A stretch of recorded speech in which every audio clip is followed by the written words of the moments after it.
Mais aujourd'hui, la grossophobie peut prendre des formes bien différentes. Ainsi, au quotidien, il y a une discrimination qui serait très compliquée à vivre pour les personnes en surpoids. Celle de pouvoir acheter facilement des vêtements grande taille.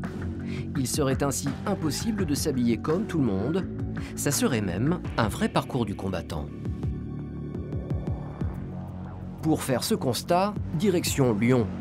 Ce jour-là, un salon de créateurs met à l'honneur les femmes. Ah, tu vois, c'est là. Amandine est l'une des exposantes du jour. Elle a fait le déplacement exprès depuis Paris. Salut les filles! Coucou les cosmos! Coucou! Est-ce que vous voyez ce qui se passe là? Amandine a créé Cosmo Plus, une association qui aide des femmes à reprendre confiance en elles. Pour ses clientes, elle leur fait visiter virtuellement ce salon. Bonjour! Donc ici on se fait belle, c'est ça? Stand de maquillage, produits de beauté, accessoires en tout genre, ou encore vêtements. Ici, Amandine découvre même quelques solutions pour s'habiller en grande taille. On est parti au Maroc, on vous a emmené des prototypes pour les grandes tailles. Ah, génial! Alors ça, il y en a celle-ci qui peut être soit ouverte, soit fermée avec les petits boutons. Et ce salon a même le droit à un défilé de mannequins.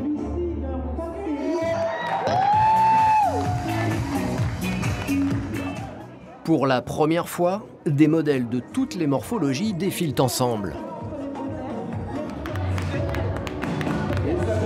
C'est génialissime. C'est ce que nous on veut, c'est ce pourquoi on se bat, pour que toutes les femmes soient représentées dans la mode et qu'elles se sentent bien, quoi. Qu'elles soient ensemble, voilà, sur un même podium. C'est ça notre plus belle récompense à nous aussi.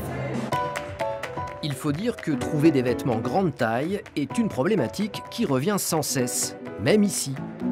Avec chaque personne qu'Amandine croise sur ce salon, cela fait partie des discussions. Comme avec Jerry, une modèle grande taille qui au quotidien galère pour s'habiller. Dois-je m'habiller ou dois-je me balader avec une feuille de vigne? Qu'est-ce que je dois faire? Eh bien, tous ces questionnements font partie de ce débat de la grossophobie. C'est pas parce que je suis grosse que je n'ai pas le droit de m'insérer dans la société. C'est aussi le cas de Sophie qui organise des événements comme celui de Miss Ronde Alsace. Pendant notre élection, je fais appel à des créateurs locaux de l'Alsace pour créer une collection complète pour les femmes rondes. Moi, je peux vous dire que c'est pas facile parce que les créateurs... pour les trouver, voilà, ça va pas être... Ou encore avec Julia, une mannequin, qui est à l'initiative de la création d'un calendrier spécial filles pulpeuses. C'est aussi avec des créateurs que je travaille sur le calendrier. Donc on essaie de leur dire allez-y, continuez de faire des tailles toujours plus grandes parce que ça permet d'habiller des filles qui ont beaucoup de difficultés à trouver des vêtements. Est-il vraiment aussi difficile pour une personne ronde de s'habiller? De la grossophobie existe-t-elle vraiment dans le milieu de la mode? Pour le découvrir, il faut suivre Amandine dans une journée shopping.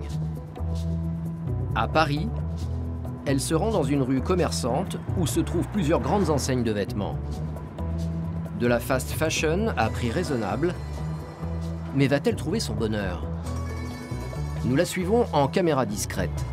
Sympa celle-là. Ah, c'est une combinaison. Ah ouais, non. Ça s'arrête au L. Pas ma taille. Des vêtements qui lui plaisent, ce n'est pas ce qui manque ici. Des robes, des pantalons, Elle est sympa celui-là. en passant par des chemisiers, Sympa ça. Il y a beaucoup de choses très sympas. En revanche, en termes de taille, c'est un peu restreint. à chaque fois le même problème, les tailles sont trop petites pour Amandine. Je vois que du L depuis tout à l'heure. J'ai pas l'impression que ça s'étend plus loin, malheureusement. Du XS, du S, du M, du L ou un 42, soit un petit XL. Après avoir fait le tour du magasin, elle ne trouve qu'un article au-dessus de ces tailles. Il y a un seul jean en 44, sachant que moi je fais du 48. Donc est un peu trop serré. La jeune femme est dépitée. Elle veut comprendre pourquoi rien n'est prévu pour les femmes rondes. Elle s'adresse à une vendeuse. Bonjour, excusez-moi, est-ce que vous faites de la grande taille? Non, pas ici. Je suis embêtée. Non, je fais pas du XL.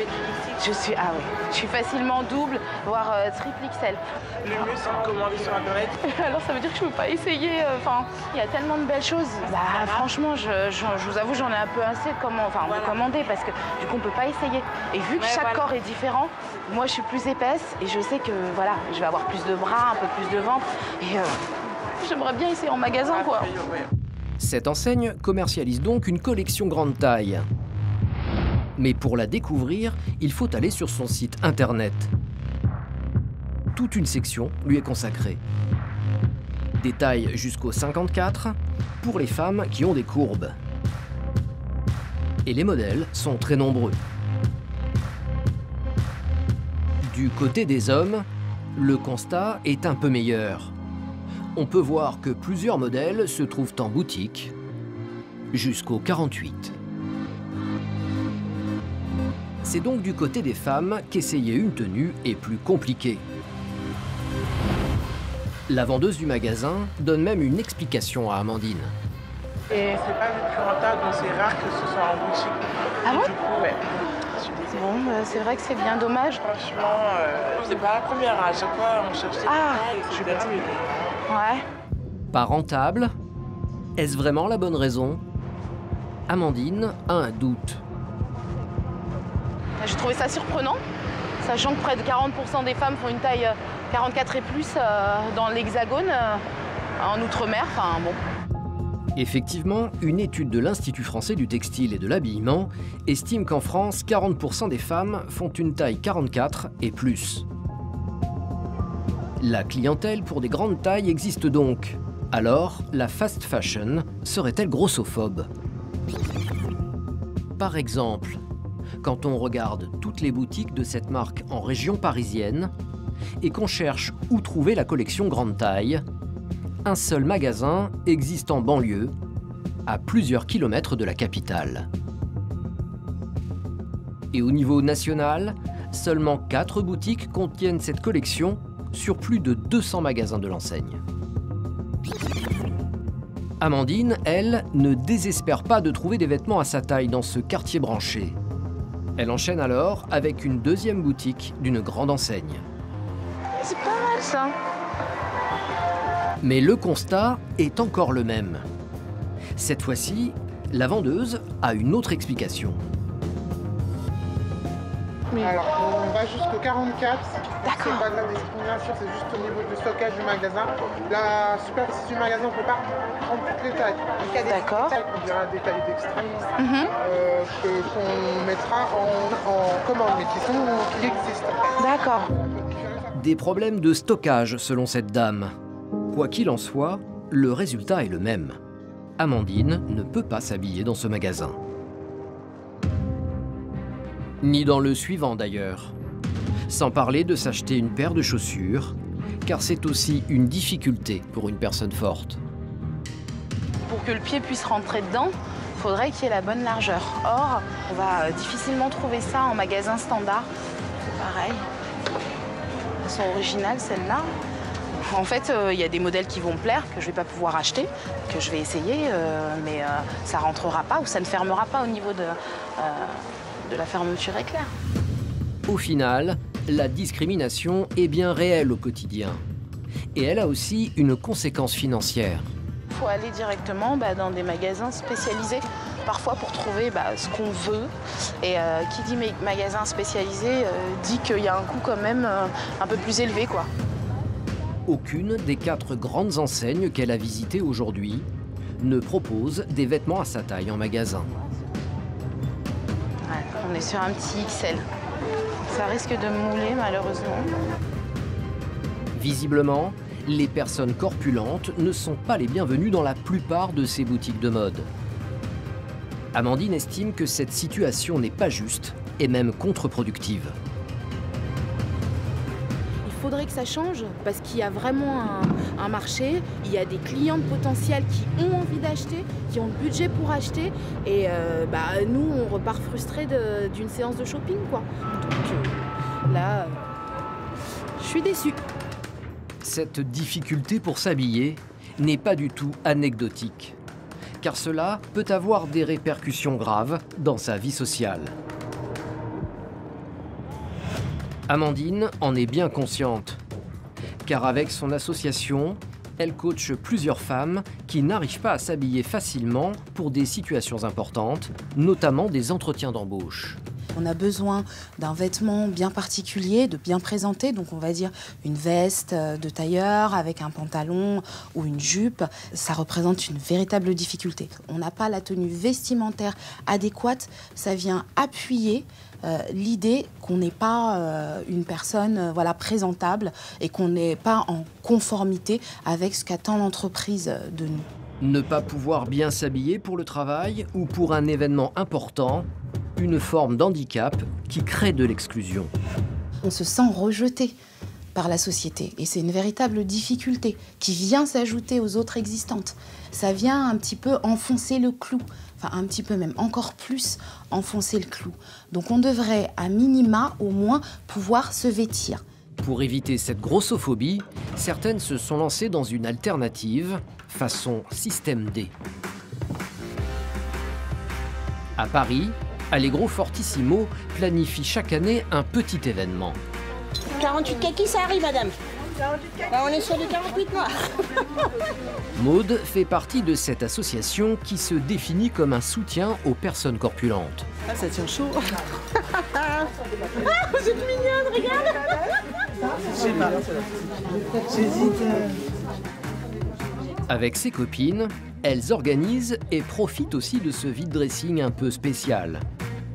On est obligé à un moment donné de se regrouper sur ce genre d'événement qui existe pour toutes les tailles, pour tous les types de vêtements. Disons que ça fait plaisir en fait de pouvoir essayer sans a priori, sans avoir à galérer en fait pour fermer les choses, etc. Ce qui devrait être complètement naturel et normal en fait, parce que tout le monde a le droit d'être habillé. Ici, le 42 n'est pas la taille la plus grande, mais au contraire, la plus petite. Bonjour. Alors la question, oui, que vous avez du 46, 48. Oui, dans certains modèles, des robes comme ça. Des vêtements qui vont jusqu'aux 60, de quoi se sentir à l'aise. C'est quelle taille? Là, c'est dit ni gris ni noir. 48.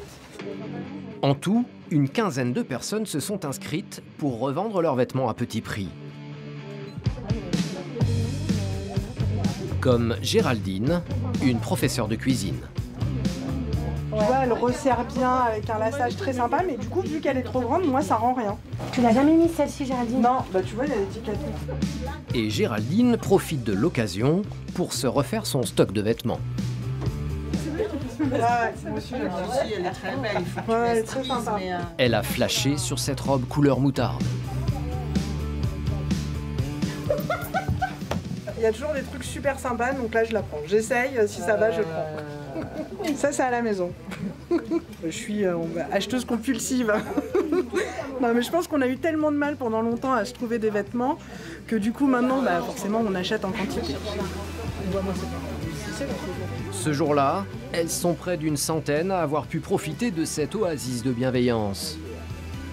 On rentre avec le sourire, on repart avec un plus gros sourire. Voilà, et ça fait du bien. Ouais. En moyenne, elles ont dépensé 20 € pour 5 articles. Mais ce genre d'initiative reste une solution de dépannage. Heureusement, un business de vêtements pour femmes rondes se développe pour répondre à la demande. Lala Misaki est une influenceuse qui compte dans le domaine de la mode. Elle est suivie quotidiennement par plus de 73 000 personnes sur les réseaux sociaux. Tous viennent pour connaître ses dernières découvertes. Lala joue elle-même les modèles. La jeune femme met en avant ses coups de cœur, des vêtements en tendance.